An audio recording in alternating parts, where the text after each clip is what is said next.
Pô, você tem um Rolex de 50, 60, 60 mil e você tá com seu caixa negativo. Tráfego isolado, ele não resolve a dor, não só do escritório de contabilidade, mas como de nenhuma empresa. O nível de conhecimento do contador é tão baixo nesse aspecto, ele tem conhecimento baixo nisso e ele acha que entende do assunto. Né? Tem muito contador que, infelizmente, tá se deixando seduzir pela vaidade e pelo ego. Mas não é aquele conceito, por exemplo, que se estabeleceu no mercado de que eu preciso mostrar que eu tenho sucesso para eu poder conquistar o sucesso? Tem muita gente que parece que não quer ter uma empresa de sucesso, quer ter um perfil no Instagram de sucesso. As pessoas, elas se conectam muito com aquilo que de fato chama atenção, entendeu? O problema é que pessoas rasas, elas criam esse contexto, inserem frases de efeito e elas se tornam pessoas relevantes. Sejam muito bem-vindos, turma, a mais um conteúdo aqui no nosso canal. Hoje é um projeto especial e para mim é um dia muito especial, porque nós estamos iniciando um novo projeto aqui no nosso canal e eu quero convidar desde já que você participe desse projeto, porque nós vamos agora ter um novo podcast. Então você já conhecia muito bem dentro do meu canal o H Podcast, que é um podcast que tem aí uma quantidade absurda. Eu confesso para vocês que eu nem sei quantos podcasts eu já fiz do H Podcast, mas agora nós vamos ter um novo projeto que chama-se Aliado Cast. E dentro desse novo projeto, a gente só vai receber aqueles que pertencem à nossa comunidade, que são os nossos aliados. E eu tenho aqui o nosso primeiro convidado, que ele nem sabia que ia participar desse projeto, eu só convidei ele para poder participar com a gente aqui. E ele está sabendo de bate-pronto agora para vocês aqui. Você até perguntou, mas o que vai ser de diferente, né? Pois é, e você tá muito seguro, né? Falando, você vai descobrir na hora. Então entendi agora. Para quem não conhece, o Matheus da Monflag, então eu quero que você se apresente pro pessoal, poder saber um pouco mais sobre a sua jornada no mercado contábil. Boa, tá bom. Bem, eu sou o Matheus da Monflag, como você disse, né? Tem aproximadamente 10 anos que eu estou no mercado de contabilidade. Eu comecei como auxiliar de escrita fiscal dentro do escritório de contabilidade. Depois eu fui movimentado para a área comercial, onde naquele escritório ali, a gente montou a área de vendas. Eu fui uma peça bem chave naquele momento. Comecei a fazer a conexão com a agência de marketing que nos atendia, implementamos uma área de vendas, mas com muita pegada de marketing.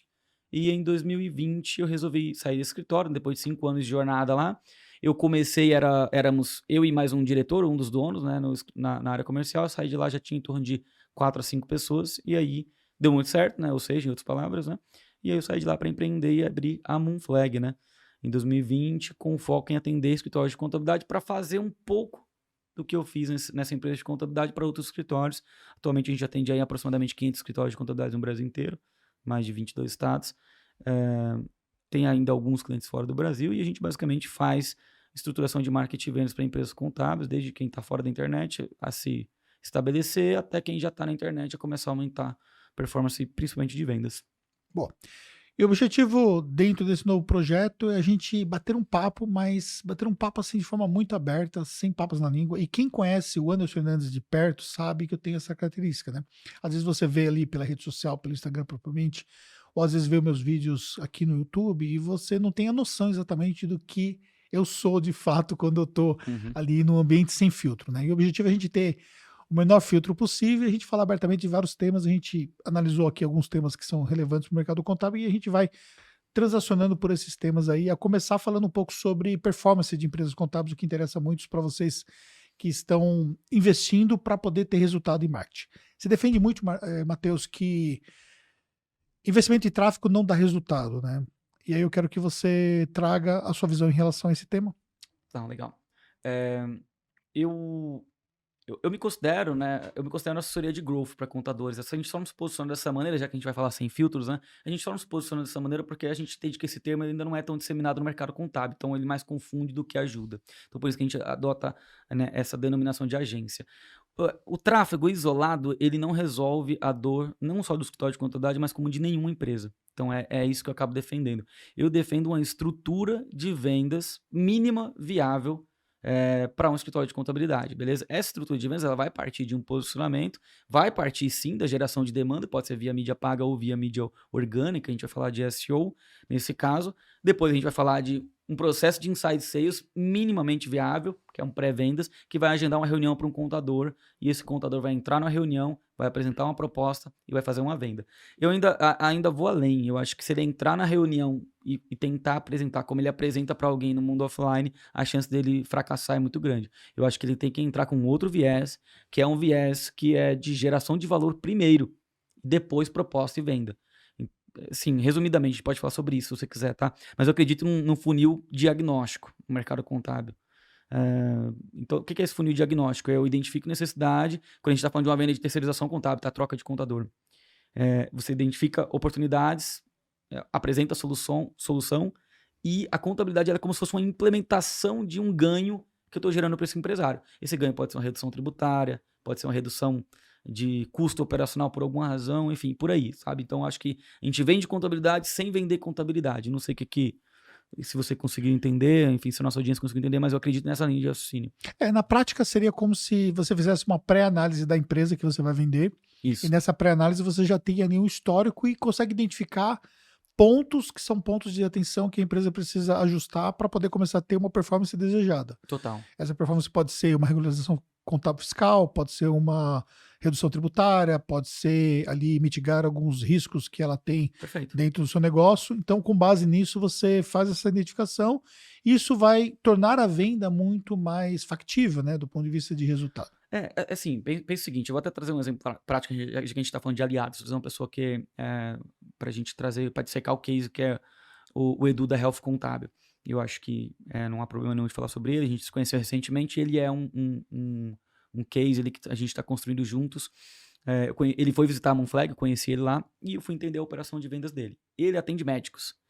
Só que ele atende esse médico, não o PJ, mas o cara da clínica. E aí ele vai levar algumas teses, algumas hipóteses para uma redução tributária para o médico. A gente fala no mercado, fala muito sobre, por exemplo, equiparação hospitalar. Uhum. Ok? Mas vamos imaginar o seguinte cenário, né? Quando ele vai fazer anúncio, isso aqui é bem importante, né? Olha, e no meu ponto de vista, com isso aqui você consegue já fazer uma campanha aí. Pô, ele faz um anúncio voltado para esse médico, falando que esse médico pode reduzir até um X% de imposto. Beleza? Na cabeça do médico, né, ele faz conta. Se ele paga 10 mil de imposto, ele pode economizar 20, 30, 40%, ele vai fazendo essa conta de quanto ele pode economizar, beleza? O médico, até por ter uma baixa complexidade na contabilidade, ele não paga um ticket médio muito alto. Ele vai pagar R$500, beleza? Ele não vai pagar 1.000, 1.500, 2.000. Normalmente, empresas de serviço não pagam ticket médio, sei lá, superior a 3 mil, é mais difícil na contabilidade. O médico, sobretudo, ele vai ter um ticket médio de 500, 600. Enfim, é o que eu vejo de mercado.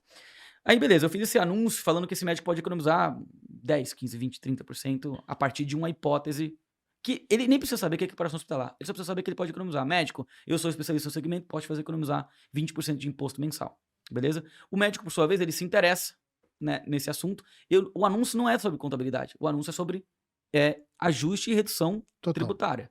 Quando esse médico se cadastra, ele cai para um processo comercial. Nesse processo comercial, qual que é o objetivo primário? Ver se esse médico tem potencial para se tornar cliente da contabilidade. O que é um médico com potencial para se tornar cliente da contabilidade? De preferência, se eu estou falando de equiparação hospitalar, se ele é elegível, então eu vou ver a atividade. Essa pergunta eu já faço no pré-vendas. Cara, o que você faz aí? Me conta quanto você fatura, me conta quantas notas. Enfim, eu vou perguntar aquilo que for correspondente ao que eu preciso para entrar numa reunião para gerar valor. Como assim? Então, olha, eu já vi que esse cara ele é elegível. Eu já vi que esse cara aqui, ele fatura, sei lá, 50, 60, 100 mil reais. Ele pode me pagar uma boa grana.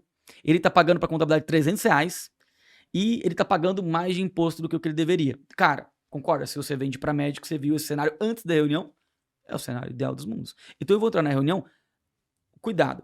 Não entra na reunião já falando, olha, você pode economizar tanto de grana, tal. Não faça isso. Mas você entra na reunião, gera credibilidade a partir da tua empresa, fala do teu método, né, pra gerar essa economia tributária, e aí onde eu acho que fica solto, que é uma parte dos escritórios erra, né? Você vai gerar valor a partir do método, coletar informações, criar de fato um diagnóstico mais aprofundado, e aí a primeira reunião ela serve muito mais para você gerar valor e para você gerar conexão. Eu gosto do formato R1, R2, então a primeira reunião é para isso. Cara, pensa o seguinte, perguntar faturamento, perguntar onde a empresa está, quantas notas tem, se atende, quais procedimentos, você pode fazer pelo WhatsApp. Você não gerou conexão ainda suficiente com o lead. Então essa primeira reunião ela é para gerar essa conexão suficientemente capaz do cara acreditar em você. A segunda reunião é para apresentar a proposta.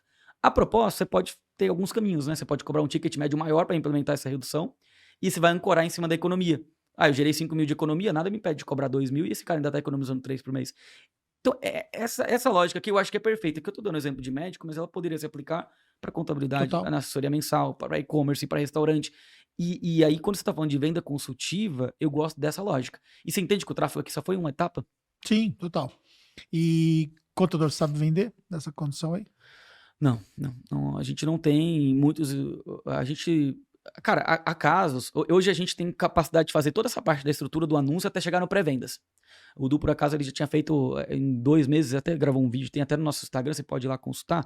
Ele fez 2 ou 3 vendas, tá? Porque o cara realmente ele detém muito conhecimento técnico. Pensa o seguinte: ele tá vendendo uma coisa que não é um commodity, ele tá vendendo de fato uma coisa que gera muito valor pro dono de hospital, dono de clínica, desculpa. Se o cara não manja fazer isso, ele não vai vender uma coisa que ele não manja. Então ele precisa se capacitar tecnicamente, olha como é complexo. Ele está acostumado a vender contabilidade na sua essência mais comoditizada. Ele não está acostumado a vender contabilidade cobrando sobre valor percebido do cliente. Olha só como muda, né? Então ele não sabe vender dessa maneira. Mesmo quando ele sabe tecnicamente, ele tem dificuldade de organizar as etapas e saber neurologicamente o que ele tem que buscar em cada etapa desse lead. A primeira eu vou gerar conexão e confiança. Não vou apresentar logo uma redução e um valor. Porque a galera ou vai com muita sede ao pote. Imagina, cara, você pagou a vida inteira, sei lá, uma alíquota X de imposto. Você pagou a vida inteira um valor bem maior. Do nada, eu vi um anúncio, me cadastrei.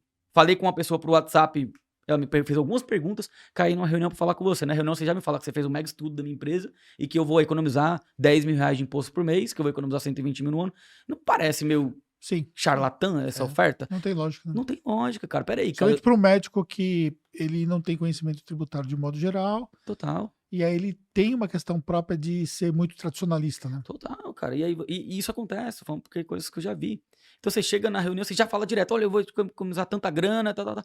Você tem que tomar esse cuidado, do tipo assim, cara, peraí, essa oferta aqui, ela vai soar muito agressiva, é mais provável que esse médico pegue essa informação e fale com o contador dele. Agora, se você já vem nessa linha de método, explica o método, explica por que ele funciona, e depois, a primeira parte é vender esse diagnóstico gratuito, mesmo que ele seja gratuito, é uma venda porque é uma venda da confiança. O cara, vou passar meus dados para você. Cara, de verdade, ao passar os dados para o cliente, passar os dados para você, ele se envolve mais no processo. Não é nem questão de eu preciso desses dados ou não. Olha que louco. Porque neurologicamente, cara, se ele não passar os dados, quer dizer que ele não tá tão comprado com a ideia. Se ele me passar, ele já tá muito mais comprado com a ideia. Então, quando eu vou para a segunda reunião, eu tenho uma temperatura de um lead mais quente, eu teria que ter uma taxa de conversão maior.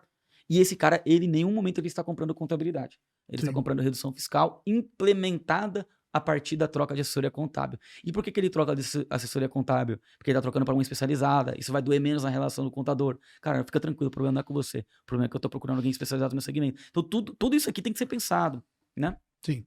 E quando a gente olha para a questão própria de geração de resultado através do orgânico, qual que é a sua visão em relação a isso hoje? Cara, eu acho que a pequena empresa ela precisa ter um plano de curto prazo e talvez o plano de curto prazo, pensando em marketing, seja mais importante que o plano de médio e longo prazo. Ok? Como assim? Quando a gente está falando de geração de resultado orgânico, a gente vai sofrer com uma coisa que eu, como empresário, particularmente não gosto tanto, que é a falta de previsibilidade e a falta de tempo médio definido. Como eu posso dizer? Eu vou tentar explicar o orgânico dos dois lados, tá? Eu vou sempre falar aqui na característica da empresa. Então, Instagram da empresa. Cara, difícil, a gente já sabe que não é o melhor caminho, a gente já sabe que hoje o fundador puxando a parte de conteúdo orgânico tende a funcionar melhor. Só que assim, ainda é uma coisa que vai funcionar numa superficialidade. Pensa o seguinte, Anderson, eu sou o contador, eu tenho 20 anos de carreira e todo mundo sabe que eu sou contador, mas eu não sou ativo nas redes sociais e não publico conteúdo. Quando eu começar a publicar conteúdo, aquele cara que trabalhou comigo 25 anos atrás começar a ver, caramba, que legal, o Matheus tá publicando conteúdo. Pô, eu conheço um cara que tem uma empresa, deixa eu encaminhar o stories que o Matheus publicou para esse cara e tal. Só que você há de concordar comigo que, por mais que isso traga um efeito positivo no curto prazo, se esgota. Porque você tem quantos seguidores no final do dia? 1.000, 1.500, 2.000, 2.500? Não é o suficiente para propagar a sua mensagem para as pessoas certas. Exatamente. Se você for muito popular, você vai ter 3.000. Mas assim, cara, beleza. Então, no curto prazo, quando você começa a publicar conteúdo, é interessante porque vai gerar aquela parada, tipo, você publica o primeiro Reels, todo mundo comenta, sua tia comenta, sua mãe comenta, sua esposa comenta. Só que quando você publica o 20º Reels, cara, você tá sozinho. Já não tem mais ninguém comentando. E aí é onde Aí, assim, o que a gente pode esperar? Cara, esse cara vai viralizar? E viralizando, ele vai conseguir necessariamente mandar uma proposta? Não há nada que garanta muito isso. Então, assim, eu vejo muita galera se rendendo às trends como uma forma de agradar o algoritmo, alcançar mais pessoas, mas isso não quer dizer que isso vai se converter em resultado. Então a gente vai ter que separar aqui essas duas coisas, entendeu? O que, que é resultado, primeiro, o que, que você está buscando, porque tem muitas métricas que são de vaidade, não tem problema o cara querer ser famoso, acho que é legítimo. Mas eu, como pequeno empresário, sempre pensei que eu preciso mandar uma proposta e vender para um novo cliente. E aí eu sempre fui muito adepto de meios onde eu pudesse controlar mais isso. Sacou? Como que eu enxergo um canal? Então, por exemplo, canal orgânico. Então, tô falando de Instagram aqui. Aí eu tenho o Google, por exemplo. Pô, vou aparecer na primeira página do Google. Seria um sonho de consumo de muita gente, né? A depender da palavra-chave que você aparece, cara, não gera tantos resultados. Você sabe muito bem disso. Sim. Eu já conheci um cara que ele contratou uma agência e ele falou, mano, eles me prometeram, Matheus, eles me prometeram que eles vão colocar na primeira página em contabilidade na Barra da Tijuca. Show de bola. Vamos trabalhar 9 meses pra isso. Beleza. E se o cara me contando o que aconteceu. Cara, trabalhou 9 meses, ficou na primeira página. Os outros 9 meses seguintes, ele recebeu, sei lá, cara, 3 leads, 4 leads. Por quê? De nada adianta você alcançar a primeira página se não tem volume de pesquisa. Então, mais uma vez, vira vaidade de novo. Então, mas assim, é tão óbvio que isso é fácil da pessoa identificar, só que o contador ele não tem a mínima noção de como validar essa informação quando ele Sim. recebe essa oferta. Sim. Isso que é uma coisa, por exemplo, que no meu trabalho eu combato sempre isso dentro do mercado contábil. É Sim. a venda de serviços de marketing digital ilusórios para contador. Sim. Porque assim, o nível de conhecimento do contador é tão baixo nesse aspecto, e o pior não é isso, né? Ele tem conhecimento baixo nisso e ele acha que entende do assunto. Sim. Porque às vezes ele assistiu uma palestra de marketing digital, porque às vezes ele até foi num evento de marketing digital, ele já acha que ele sabe. Então ele vê lá, por exemplo, uma palestra sobre SEO, que é justamente essa questão do tráfego orgânico, e ele já, poxa, eu preciso disso aqui para minha empresa. Ele vai lá, vai buscar uma agência, a agência pega ali uma sequência de palavras e fala, não, porque eu vou colocar na sua primeira posição isso aqui. Ele vê que a agência vê que a competição é muito baixa, Sim. até porque também não tem competição, porque no final das contas não traz tráfego. Uhum. Aí vai lá e agora é o especialista em contabilidade da Barra da Tijuca, só que tem 10, 15 pesquisas mês, esse termo, por exemplo. Não é um problema, né? O cara buscar estar na primeira página nesse termo. O problema é a descalibragem que há entre a expectativa de estar na Isso. primeira página nesse termo e o que vai acontecer na prática. É. E essa descalibragem ela é um problema. E assim, cara, honestamente falando pra você, tá? Eu já atendi mais de 1.200 escritórios contábeis que passaram pela Moonflag. Assim, ao todo 1.200, ativos estão um pouco mais de 500, ou seja, passou muita gente. E tem muito cara que vai adorar a Moonflag, vai ser fã, e vai comentar aqui nesse vídeo, que legal que o Matheus tá aí. E tem muitos que também não vão gostar, que não se adaptaram ao nosso processo, ou que não tiveram o resultado que gostariam. E em alguns casos a Moonflag vai ter coisas que poderiam ter sido feitas diferente, em alguns casos não. Porque eu entendo que o ficar na primeira página, ele tem que ser meio. O gerar lead tem que ser meio para um final que tem que impactar em algum ponteiro, porque a gente é pequena empresa. Se não tem se não tem uma forma de relacionar essa estratégia com um resultado que impacta dentro da empresa, e eu vejo poucas estratégias de marketing que você consegue justificar e relacionar. Você consegue encontrar um caminho. Tipo assim, cara, tem muito cara que contrata um social media, que é onde ele vai, ele grava e tal, não sei o quê. E eu fico pensando, cara, como que esse cara tá projetando que isso vai gerar demanda pro comercial dele? Sabe, eu acho que são muitas perguntas sem respostas Sim, que eu tenho, Anderson. exatamente, a conta não fecha. É. E antes de falar do social media, a gente pode pra gente poder matar esse ponto aí do SEO, né? Então, por exemplo, na hora que você recebe uma oferta, a primeira pergunta que você tem que fazer é, tá bom, mas qual o volume de pesquisas que existe para esse termo? Uhum, Porque, por exemplo, você tem 7 posições lá. uhum. Se você estiver, por exemplo, na 7ª posição, assim, chutando alto, você vai ter 10% do volume total de pesquisas daquele termo. Legal. Então, se você tem ali 30 pesquisas mês, é esperado que você tenha 2, 3 visitas no site garantido para aquele termo. As pessoas que vão visitar, para se tornar um lead, para se tornar um cliente, elas precisam passar por um processo. Primeiro, elas precisam visitar, elas precisam ter intencionalidade de compra. E segundo, elas precisam passar por um processo comercial e precisam converter. Uhum. Então, se você tem hoje 3 pessoas que estão visitando, e dessas 3 pessoas você vai ter a cada 10 pessoas uma solicitação de proposta, ou seja, você dependeria de 3 meses para ter uma solicitação de proposta, e de cada solicitação de proposta você precisa de 10 pessoas para ter uma conversão, o que é bem factível vindo do digital. Nem vou ir tão longe, ou 5 para ter uma conversão. Então você teve 3 meses para ter uma visita, de 3 meses para ter uma visita você teve uma solução de proposta, você precisa ter, em média, 5 meses para ter a solução, 5 vezes 3.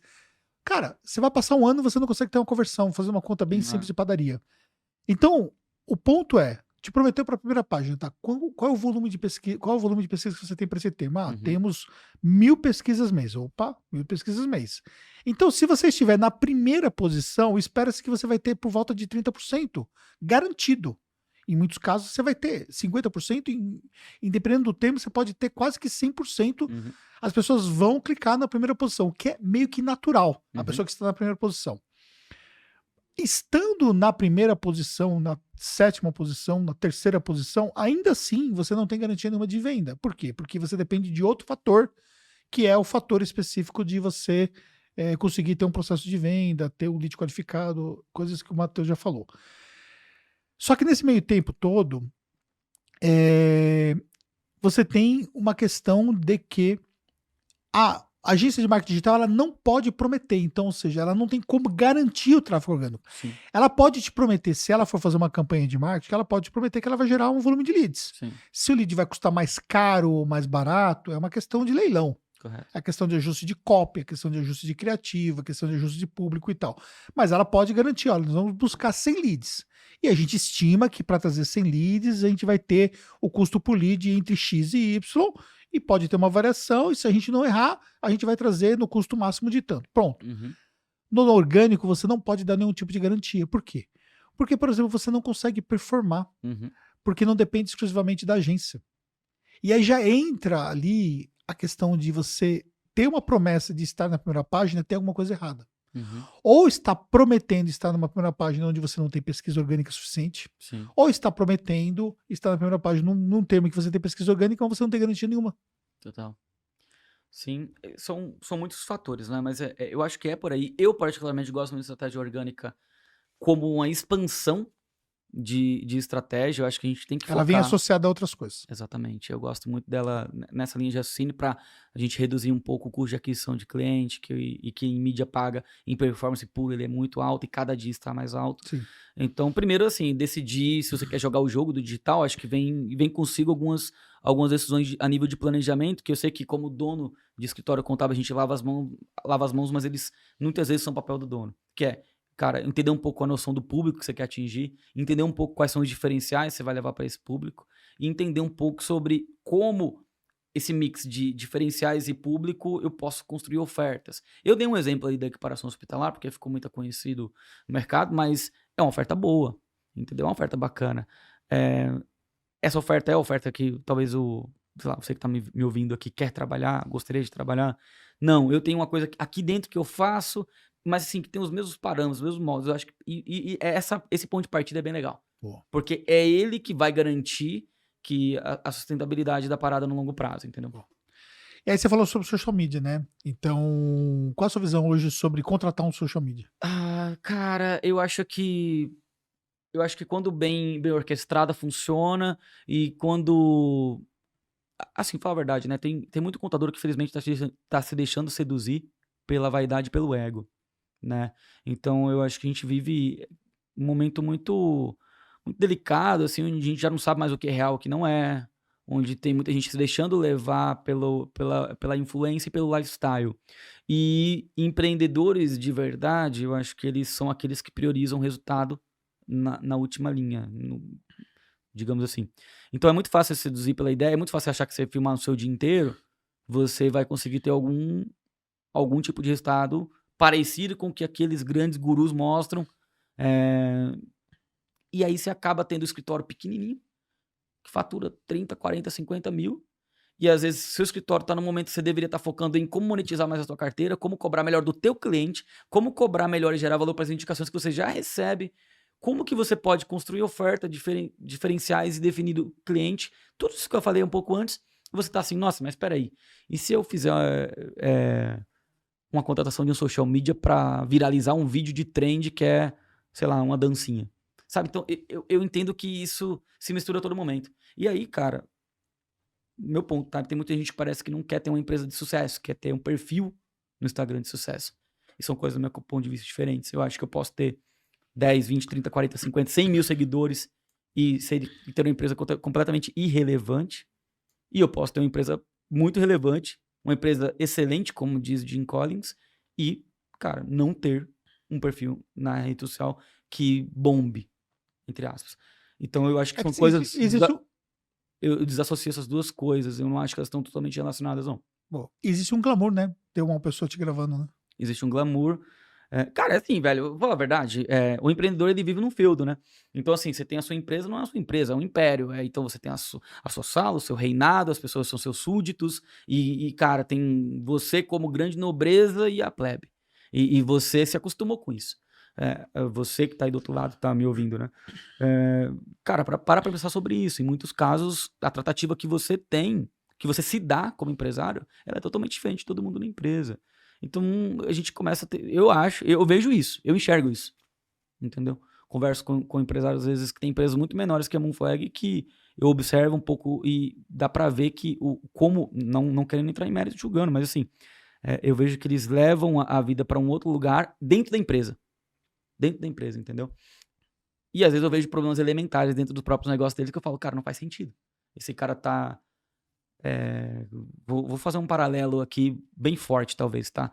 Pô, você tem um Rolex de 50, 60 mil e você tá com seu caixa negativo. Isso acontece hoje, entendeu? Você tem um carro, cara, que custa 300, 400, 500 mil reais, que você deu 30, 40 mil de entrada e financiou o resto, e sua empresa tá ferrada. Porque o Rolex se tornou o símbolo do sucesso, que o cara quer passar na Porque rede social. pior, eu acho que é pior que isso. Eu acho que de alguma maneira ele acha que aquilo vai trazer um resultado evidente pra ele. De alguma maneira ele acredita que tendo aquilo, que demonstrando que ele tem um carrão e um relógio, de alguma maneira ele passou a acreditar que isso vai atrair oportunidades. Eu particularmente não acredito que isso isoladamente atrai oportunidades. Acho que quando você tá falando de... O contexto é rei, né, Anderson? Sim, total. Porra, cara, você tem uma empresa muito foda aqui. Você tem pra mim uma empresa referência a nível nacional em contabilidade. Você tem, cara, uma equipe superior a 100 pessoas trabalhando contigo, diretamente, sem contar os indiretos. Você tem milhares de alunos na tua base. Você tem milhares de clientes na tua... Cara, show de bola, velho. Você construiu uma carreira muito sólida que, cara, totalmente conversa com a tua realidade. Se você quiser, eventualmente, comprar um baita carrão, se você quiser até andar de helicóptero, tudo isso daí conversa, é coerente. Ok? Agora, velho, tu tem um escritório, você fatura 30, 40, 50 contos, fatura 60 mil. E aí, quando você está numa realidade como essa, outras prioridades deveriam ser os investimentos para o seu negócio. E aí, a partir daqui, já vem a casa na praia, já vem o carro importado, já vem o passeio de helicóptero, já vem o final de semana no barco. Na minha cabeça tem alguma coisa errada, porque a não ser que eu era muito burro quando eu empreendia, porque eu não tive isso na minha jornada, entendeu? Mesmo, no meu ponto de vista, tendo um negócio que em 5 anos ele superou muito a média das agências de marketing que eu conheço.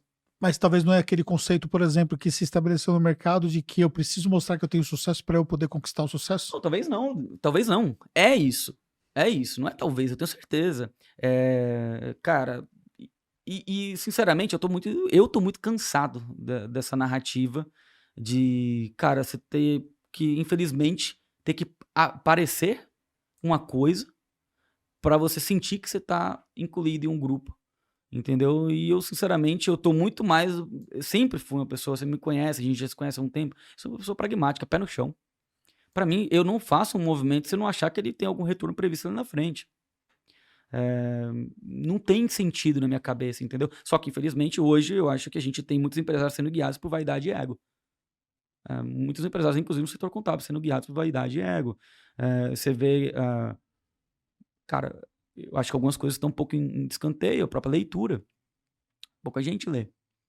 Pouca gente lê temas voltados para empreendedorismo, para gestão, entendeu? A gente não tem hoje muita gente está falando de ambiência, muita gente está falando de, enfim, de autoridade, mas o cara não leu um livro de princípios básicos de gestão. Sabe, eu vejo muito esse dilema, no meu ponto de vista, não fecha essa conta, não faz sentido. O que a gente precisa pensar, né, é o que é realidade e o que, na verdade, está totalmente fora da realidade. Uhum. E aí, dentro dessa lógica da fora da realidade, as pessoas elas se conectam muito com aquilo que de fato chama atenção, entendeu? Então, por exemplo, se eu postar, por exemplo, um vídeo que tem uma orientação muito específica e importante para aquele empresário, mas ele não tiver um contexto construído, se eu não tenho credibilidade, ele perde totalmente a atenção. Uhum, Se eu posto uma frase de efeito, só que dentro de um contexto construído, parece que aquela frase de efeito ela ganha uma repercussão muito grande. uhum, O problema é que pessoas rasas, elas criam esse contexto, inserem frases de efeito e elas se tornam pessoas relevantes, uhum. quando na verdade são pessoas rasas. É, eu. Entendeu? Isso se aplica não somente dentro do mercado contábil. O mercado contábil isso é recente, mas eu venho do mercado digital que isso há muito tempo já é uma premissa. As pessoas elas vendem um sucesso que elas ainda não têm, mas que Uhum, elas construíram essa visão do sucesso para terem um dia o sucesso. uhum, Então é o cara que está com a casa alugada, com o carro alugado e que ele usa isso como forma de mostrar algo que ele não tem, mas que ele induz as pessoas a acreditarem que ele tem. Aí as pessoas compram a ideia dele de algo que ele não tem, mas que elas acreditaram que ele tem, para com base nisso elas também terem aquilo que elas não têm. Só que no final das contas vira uma pirâmide, né? Só que esse cara que está na base da pirâmide é o que acaba fazendo a captura de valor, uhum, porque ele consegue ter volumetria de pessoas que acreditam que ele tem, quando na verdade ele não tinha, e até que chega um momento que ele passa a ter. E com base nisso vai se construindo. E essa pirâmide, ela vai permeando em várias outras possibilidades. Dentro do uhum, mercado contábil não é diferente, porque tem gente, por exemplo, abandonando o escritório, criando soluções, sendo que ele não conseguiu explorar nem a solução principal do negócio dele. uhum, Então tem gente, por exemplo, elucubrado com possibilidades de palco, e aí ao invés de olhar para a empresa contábil dele que está faturando seus 50 mil reais, ele está buscando criar ali uma mentoria para outros empresários, por exemplo, sendo que ele nem conseguiu construir a jornada dele como empresário. uhum. E aí virou uma loucura tudo isso, uma alucinação coletiva. É porque eu acho que isso vai acontecer em todos os mercados. Todos os mercados. Eh, ó, existe uma síndrome de Midas, né, no empreendedor. Uhum, Então, assim, o cara ele abriu um escritório de contabilidade e ele fez bem isso, ganhou grana, daqui a pouco ele virou. Principalmente se ele vem de uma realidade mais humilde, que no geral é a maior parte do mercado contábil. No geral é a maior parte. Eh, então ele vem de uma origem, de certa forma, classe média, enfim, algo aproximado disso. Ele começa a ganhar mais grana, daqui a pouco ele vira o cara mais sucedido da família dele, do ambiente dele, do redor dele. E quando você vira a pessoa mais bem sucedida do seu ambiente, qual que é o perigo que você corre? Você acha que tudo que você vai fazer bem feito. E isso não é uma realidade. Entendeu? Então, primeiro, né? Eu acho que o universo é muito abundante, então tudo dá dinheiro. Então, se a gente for nessa linha, porque eu vejo muito isso. Cara, sinceramente, é cansativo. É cansativo. Ontem mesmo, eu tava aqui, até mesmo aqui perto da ABC, eu tava conversando com alguns empreendedores. E eles falam, nossa, porque eu vi que tem uma oportunidade aqui, e nossa, e se a gente fizer um conteúdo e botar um link na descrição, e o cara vai comprar e eu ganho comissão, e eu falo, caramba, mano, cara, você tem seu negócio, foca no seu negócio, cara, eu não sei qual é a dificuldade que a galera tá de focar no negócio, velho. É louco isso, né? Às vezes o cara tem 100 clientes, 200 clientes, você tem quase 3.000. Cara, por que esse cara que tem 100 clientes não foca em ter 200? Você provou que é possível, você tem quase 3.000. Depois que ele tiver 200, que ele não foca em ter 400. Cara, só que a gente tá falando de um intervalo e um desafio que às vezes você vai demorar 3, 4, 5 anos e não vai conseguir. Só que assim, em vez de você fazer isso, que é a fruta baixa, que é o plano recomendável, inclusive, numa matriz de expansão de negócio, que primeiro você pega o teu produto e alcança mais clientes. Depois, quando você saturou o mercado, você vai pegar outros mercados. sim. Esse é o recomendável, se a gente fosse ver um princípio de administração básica. Não, eu tô faturando aqui 50 contas, aí eu tô vendo na internet, no Instagram, talvez ficando mais tempo do que o que eu deveria, tô vendo que tem um monte de gente que tá tendo uma vida mais fácil que a minha, supostamente. Então eu vou lá e entro pra para ensinar outros contadores a construir um escritório como o meu. Pô, peraí, cara, teu escritório tá super na média. Ele não tem nada acima da média. O que exatamente você tá ensinando? Eu confesso que eu começo a não encontrar não que todo mundo tem algo para acrescentar algo. Só que Sim. assim, no momento que todo mundo virar mentor, professor e todo mundo souber tudo, cara, então tem alguma coisa errada. É, porque nós estamos falando de um mercado que a barreira de entrada é baixa, né? Sim. Porque o que você precisa hoje para se auto-intitular como mentor? É mudar a sua bio, Aham. entendeu? E também, nós estamos falando também para um mercado que é o empreendedorismo contábil, em que o empreendedor ele está buscando referências. E às vezes, por exemplo, ele pode não se conectar com o que eu falo, com o que o outro influenciador que Sim. tem resultado real fala, e de repente ele se conecta com outro que teve um resultado raso, mas é um resultado diferente do que ele está tendo. E Sempre vai foi existir, perfeito. né? Só que assim, qual a questão disso? A questão de falta de repertório. Esse é o problema. Porque se você tem hoje um mentor que ele não tem repertório, o que acontece? Ele vai até um determinado limite do que ele pode te entregar.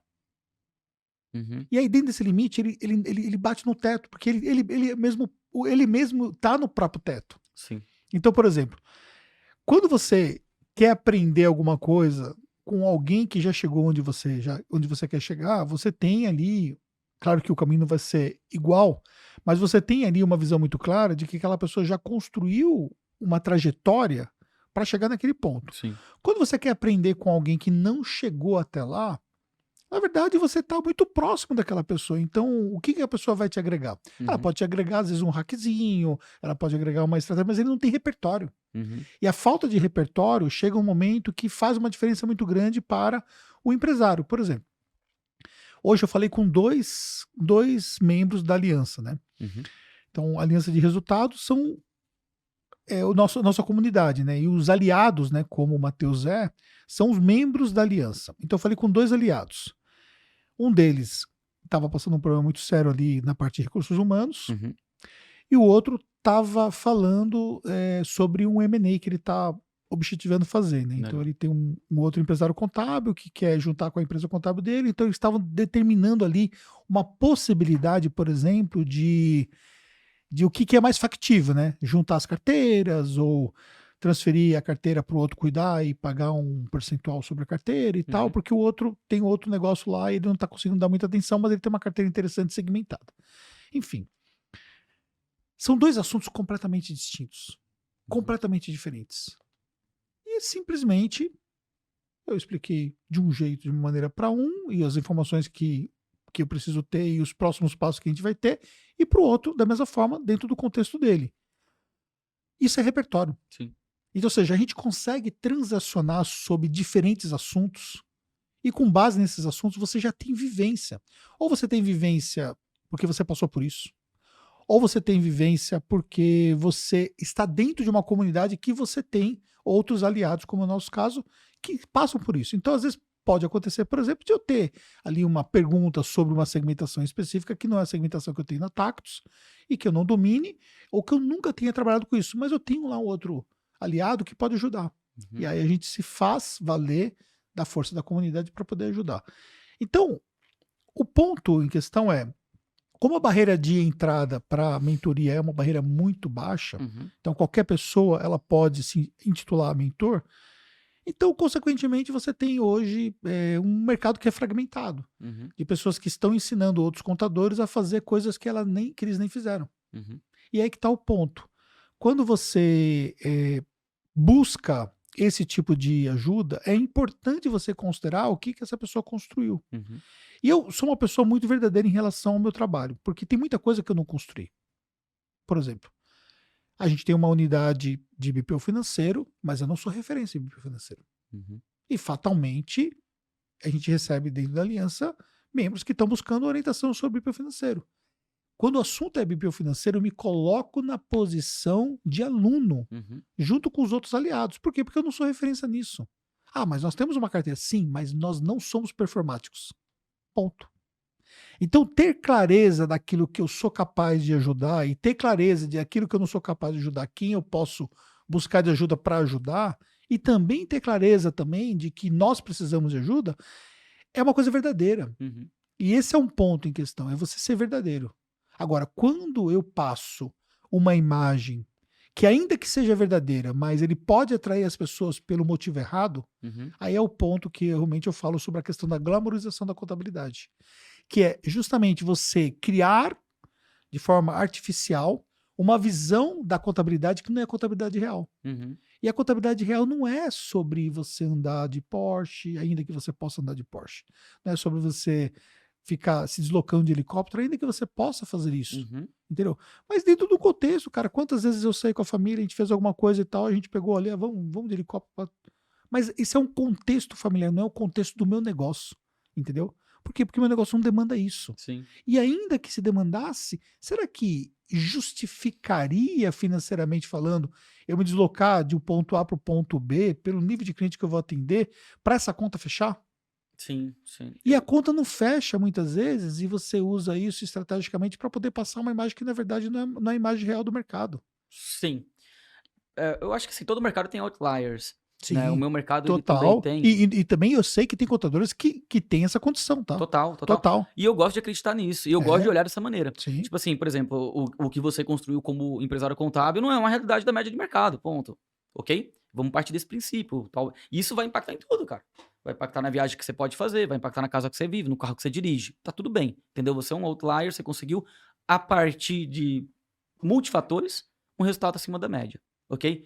O meu ponto principal é justamente o que a gente está olhando para o mercado. São pessoas que de fato construíram isso a partir do desenvolvimento de habilidades, ou a gente só está olhando pessoas que montaram essa cenografia e que no final não construíram nada. Porque é isso que é o grande ponto aqui. O que eu quero ser? Eu quero ser um cara que está ensinando alguém sem ter construído nada, ou ter construído algo muito pouco, ou eu quero ser alguém que aí cheguei num patamar onde, cara, o que eu construí em determinado campo, ele é o suficiente para poder ensinar o outro.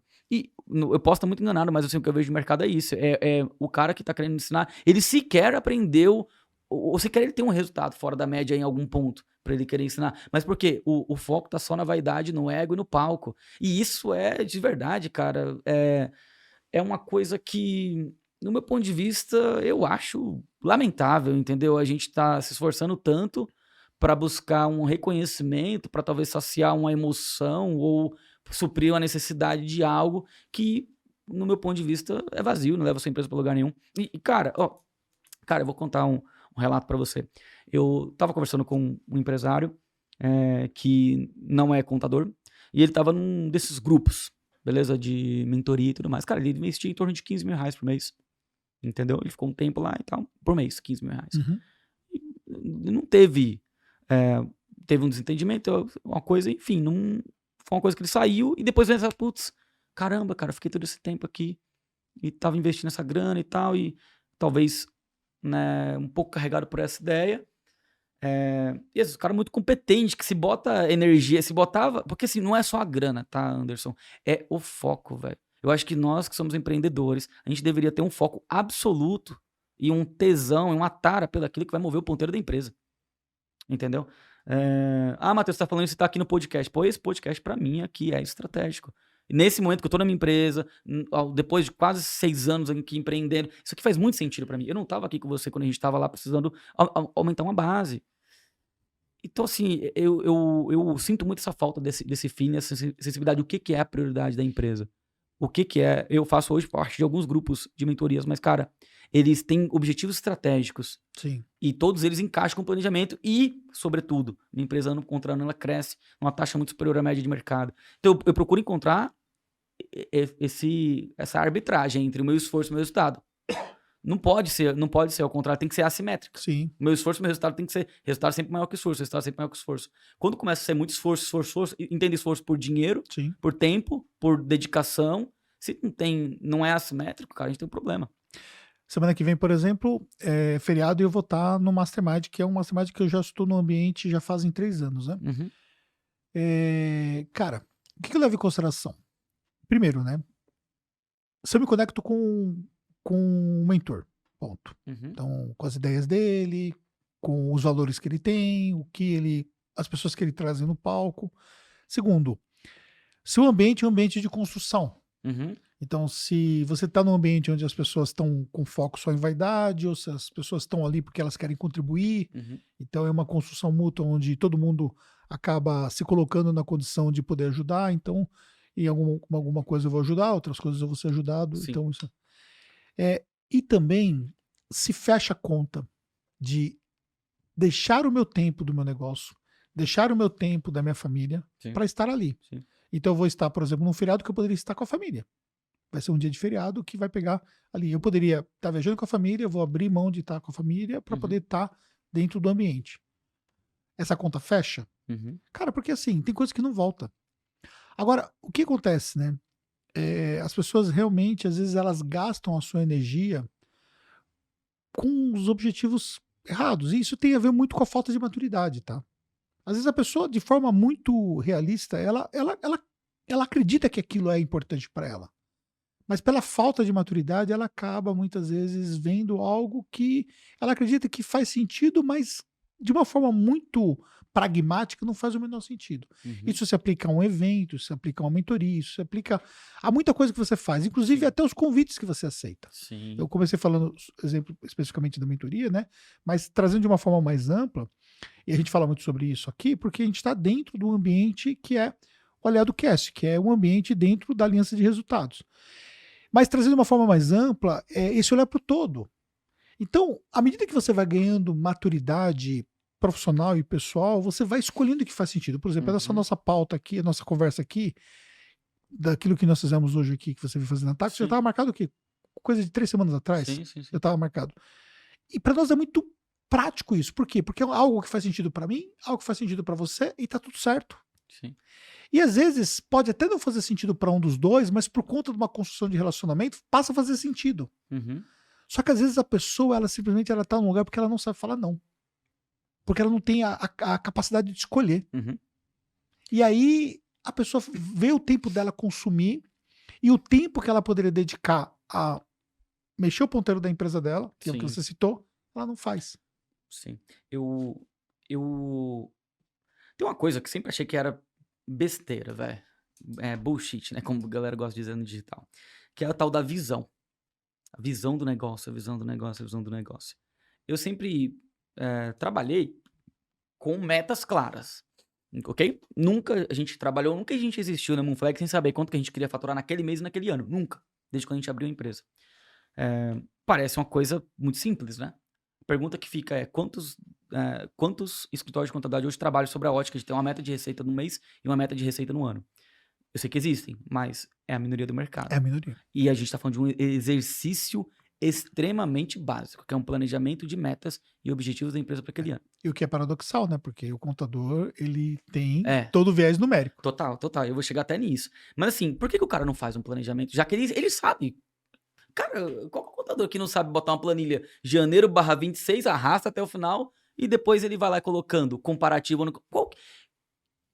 Você consegue conceber a ideia que um contador não saiba tecnicamente executar isso? Você consegue conceber a ideia disso? Não tem como. Não tem como. Então por que ele não faz? Porque ele não tem visão do negócio. O que é a visão? A visão é de pra onde o negócio dele tá indo. Não existe um objetivo. Não existe. Existe o ponto que eu estou. E não existe um ponto futuro. Não há uma projeção de ponto futuro na minha cabeça. Você não, cara, como assim um ponto futuro? Pô, visualizar. Visualizar. Cara, quero ter uma sede igual a do Anderson, numa região boa, com prédio top, com 700, sei lá, quase 1000 metros. Eu quero fazer isso, ter tantos funcionários, quero faturar tanto, quero botar tanto de grana no bolso. Eu quero gerar tal impacto no meu mercado. Eu tô falando de visualizar. Você ir alcançando. Ah, Matheus, mas isso é... Qual que é o problema, cara, de visualizar e quando você tá nesse exercício? Vai dar muito trabalho. Sim. Vai dar muito trabalho. Que nem a gente tá falando, cara, na Moonflag eu tenho 8, 9 líderes agora. Cara, mas de vez em quando eu ainda tenho que me aterrissar no operacional e resolver algum problema. Porque às vezes vai cair ainda em mim. Pô, mas precisa. Então, qual que é o desejo e o sonho de consumo do contador no geral? Sair do...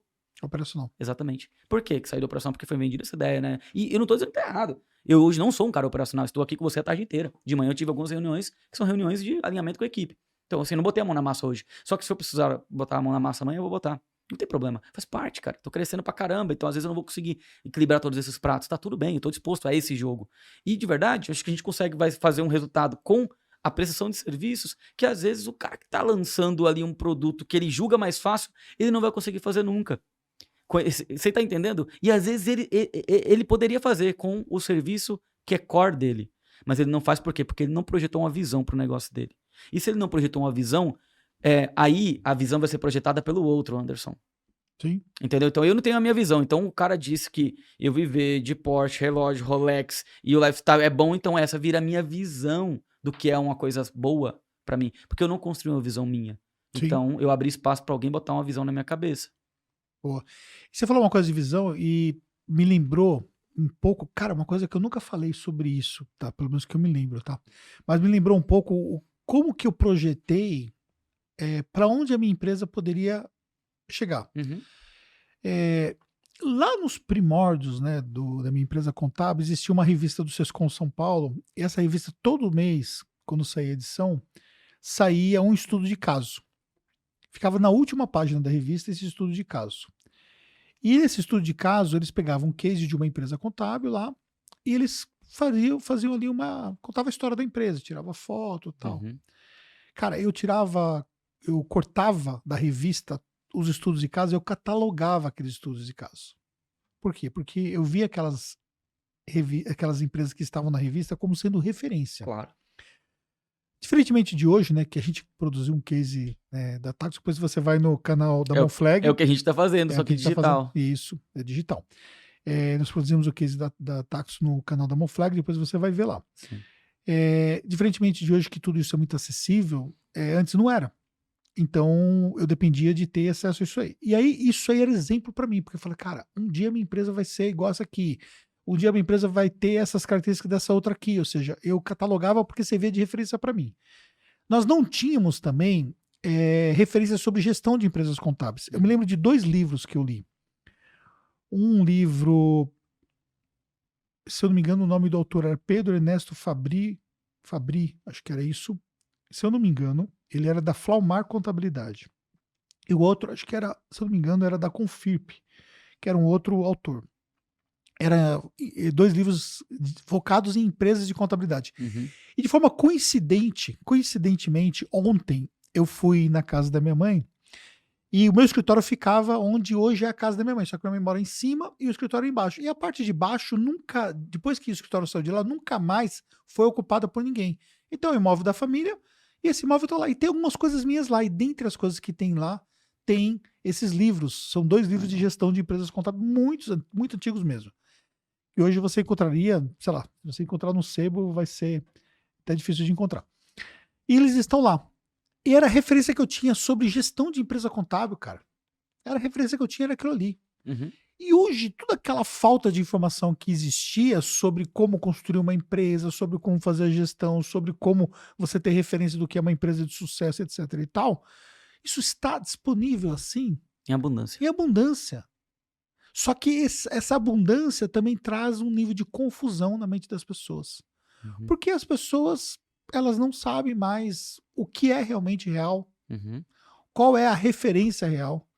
E às vezes o resultado de uma empresa, a gestão de uma empresa, toda a estrutura se traduz apenas num hackzinho. Uhum. Então é muito fácil, as pessoas chegam e falam assim, tá, mas o que fez você construir o que você construiu na Tactus?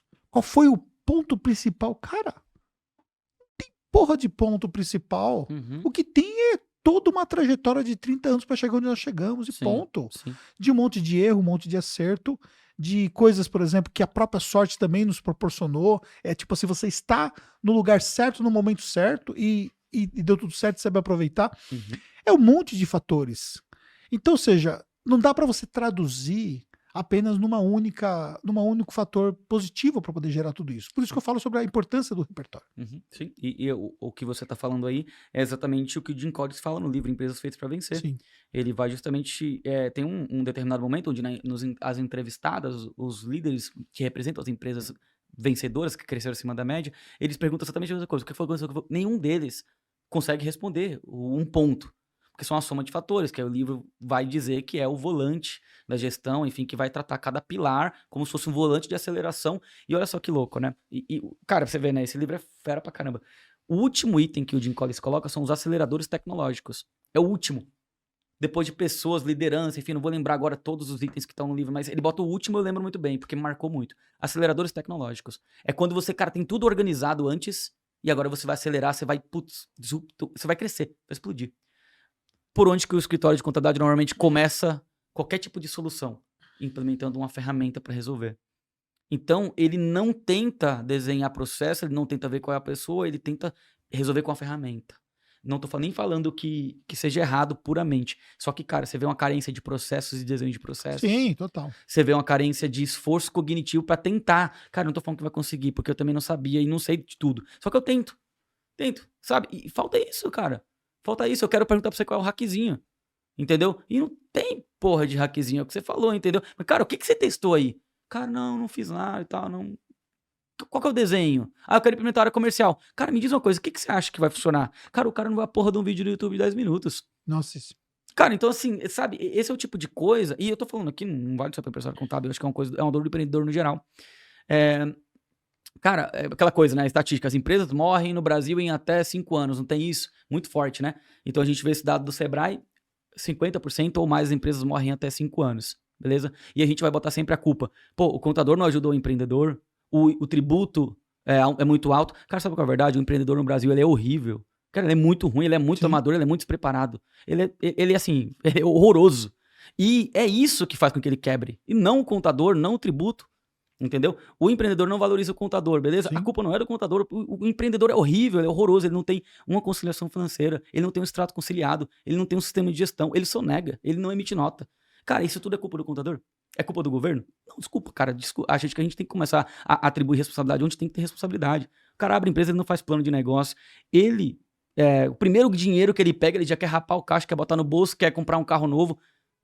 Então, assim, eu acho que há muita responsabilidade nos indicadores que a gente tem em empreendedorismo no Brasil, nos empreendedores que são descapacitados, e eles têm que buscar se capacitar. Sim. Mas, assim, a gente se capacita não é vendo vídeo de lifestyle no Instagram, cara. É lendo um livro, é fazendo um curso técnico, às vezes, é buscando apoio em gestão mesmo, entendeu? É estudar. Estudar, cara. Estudar de fato, pô. É estudar, entendeu? Mas, assim, isso parece que se perdeu.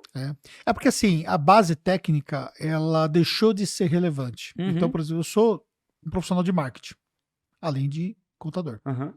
Eu fui estudar marketing mesmo. Então, eu estudei biografia de Kotler. Eu estudei.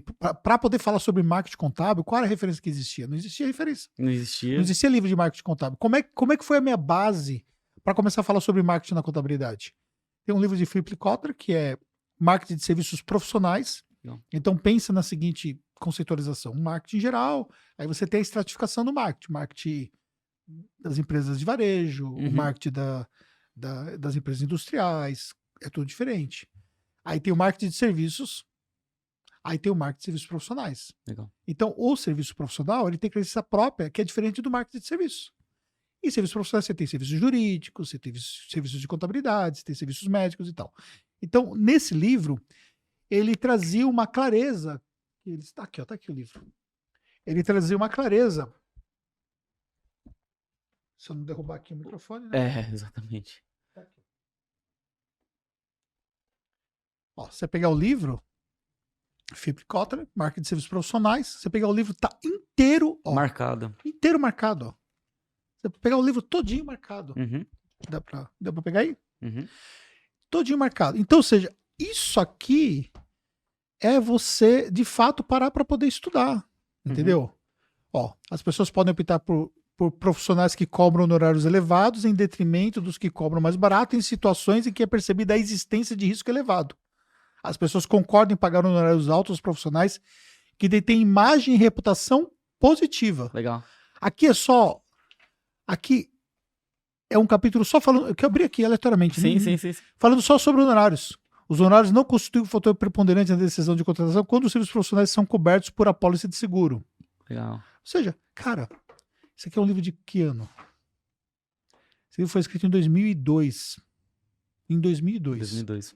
Então, cara, tem 24 anos o livro. 24 anos o livro que serviu de base para o meu trabalho dentro da contabilidade de marketing. Então, ou seja, e qual é o problema? O problema é que, assim, as pessoas, elas querem algo que é muito prático, entendeu? Então, elas querem assistir um vídeo no YouTube, quando assistem um vídeo no YouTube, e elas querem ser especialistas naquilo por conta de um vídeo no YouTube, cara. É loucura isso. Porque as coisas são muito complexas, entendeu? Sim. Fala-se muito sobre o contador ele ter todo o peso da tecnicidade no trabalho dele e ter a valorização profissional para isso. Fala-se muito sobre isso. O contador defende a ideia clara de que ele precisa ser bem remunerado porque ele estudou 4 anos, porque ele tem ali, fez o exame. Desculpa. Porque o contador fez o exame do CFC para poder se habilitar, porque ele tem o registro técnico e tal. Só que na hora que ele vai fazer o marketing dele, ele contrata o sobrinho dele para fazer o marketing dele, porque o sobrinho dele fez o curso de marketing digital com o Pablo Marçal. Total. Cara, assim, eu adoro, acho que, esse tema, porque eu acho que ele escancara uma ineficiência muito grande do empresário, no geral, mas sobretudo também aqui o empresário contábil. Eu aprendi, cara, eu faço podcast, a gente tem um canal, né, também, e eu aprendo bastante. E, cara, tem um dado que o Ricardo, que é influenciador, Ricardo Contador Consultivo, no Instagram dele. Cara, ele falou um dado pra mim que chama muita atenção. Ó, que interessante. A depender da configuração, ou seja, hoje é possível se formar em contabilidade com um custo equivalente a uma mensalidade de um curso de medicina, beleza? Certo. Há essa possibilidade. Existe um Aham. universo onde a gente tem talvez uma mensalidade de medicina possa pagar um curso inteiro de contabilidade. Porque, por exemplo, você tem curso online. EAD, exato. Você tem o EAD, você tem essa configuração. Agora, olha que louco, velho. Mesmo diante de um cenário como esse, o mercado contábil, ele permite, com certa facilidade, um contador ganhar muito mais que o médico. Total.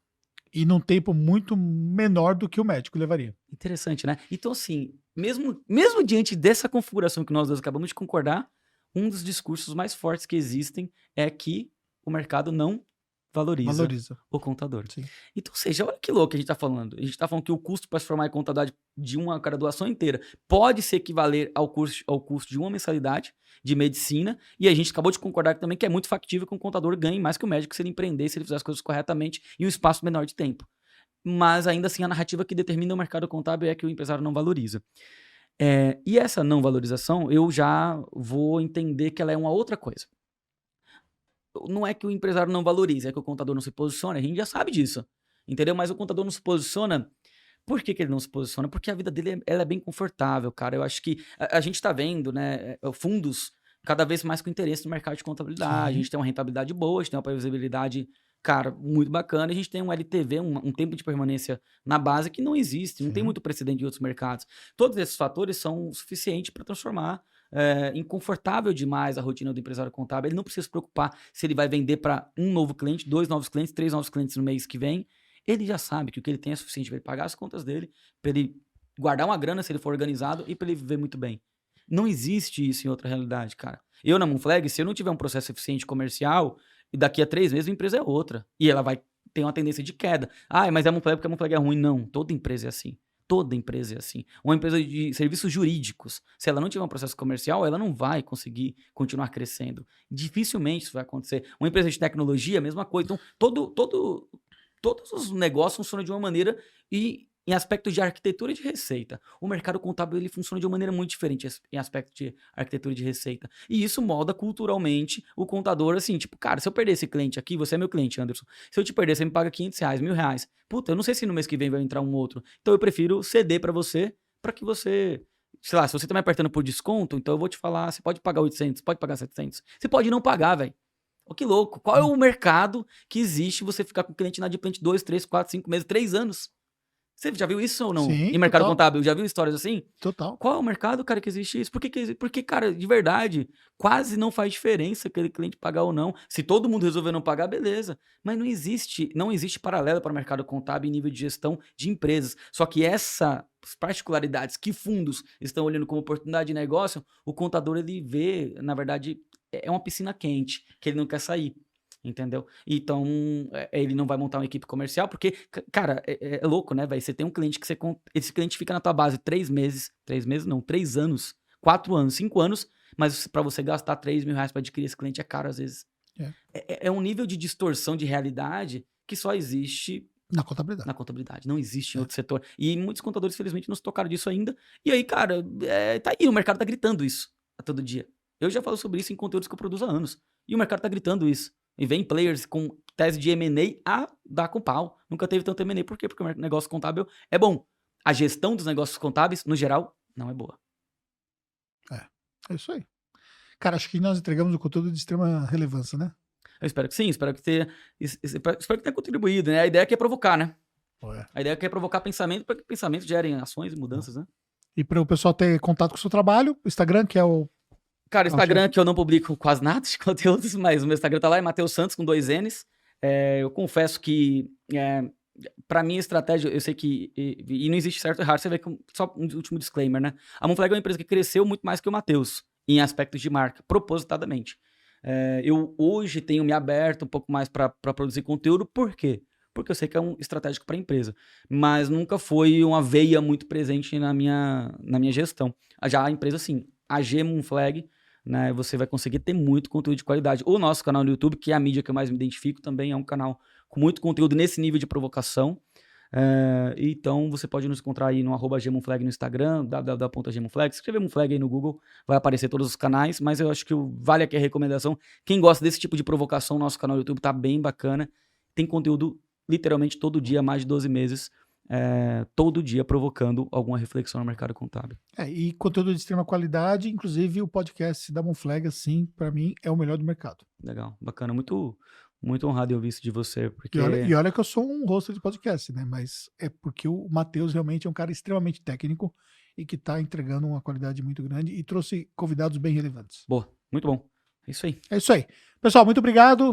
Sejam bem-vindos aqui ao nosso novo quadro aqui dentro do nosso canal e que você possa ter aproveito e até um próximo podcast. Tamo junto. Valeu!